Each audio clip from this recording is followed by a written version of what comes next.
In my pocket, there's a little piece of fabric, all rolled up with the little lipstick on it. Here's how it all unraveled. I never sought out a robe, an alb as the saleswoman at the church supply store called it. Never quite felt comfortable in it, even with a nice belt, a cincture as my clergy mentor described it. I don't like to stand out or to be noticed. And walking down an aisle to music, praying, preaching, standing in front of a crowd teaching, in a big cream-colored alb made me feel very noticed, made me believe my doubt and shame was obvious. All I ever wanted was called to do was pray and preach and teach and show others that if God could use one like me, then surely God could use them too. And not use like one does an old piece of fabric to wipe up a spill or patch a quilt, but use like an artist paints a picture of a single flower growing in a snow-covered field to depict hope, or like the beloved church mother kissing your cheek, leaving a little lipstick behind to deliver the gospel truth. For some 3 years, I went through the motions of putting on the alb, fighting the voice of doubt it projected, trying to silence the song that rang from its many creases and wrinkles that no amount of ironing or pleating could remove. And my praying and preaching and teaching started to wane. My life, every shadowy, bruised, blood-stained moment became caught up in the fabric of the alb, and I couldn't shake it.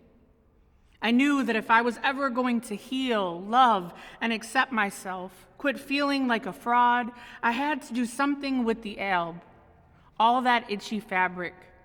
And I certainly couldn't continue in the process and let some bishop put a stole over top of it. That would make it way too heavy to ever get it off of me again. Ordination would be the nail in the coffin, or truer yet for me, the deadbolt on the closet. The last time I wore it was when I stood shaking in a pulpit, sharing out loud what I didn't think I'd ever say. Not again. It hadn't gone so good the first time. And I said it, what I couldn't keep silent about for another day. I told the church I'm lesbian, and I'm not going to hide it. And I'm not here to offer up my life for denominational politics, because I am not called to that. There are those that are. Let's celebrate that, and respect that there are those that are not, and hold in tension the emotion involved in that.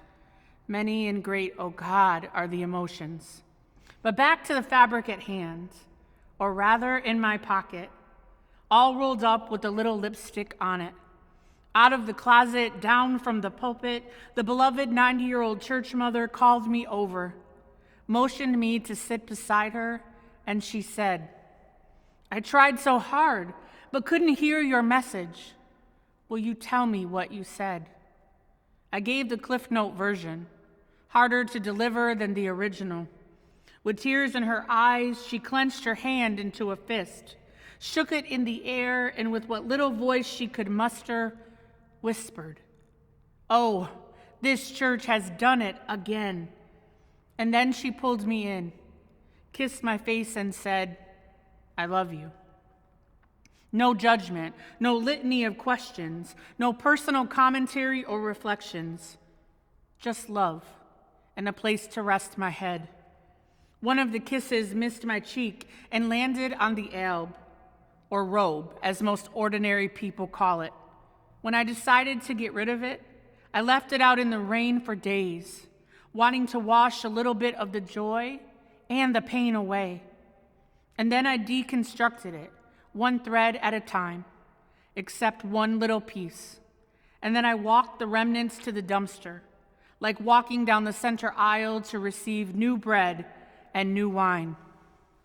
In my pocket, there's a little piece of fabric, all rolled up with a little lipstick on it, a reminder of a love that cannot be unraveled.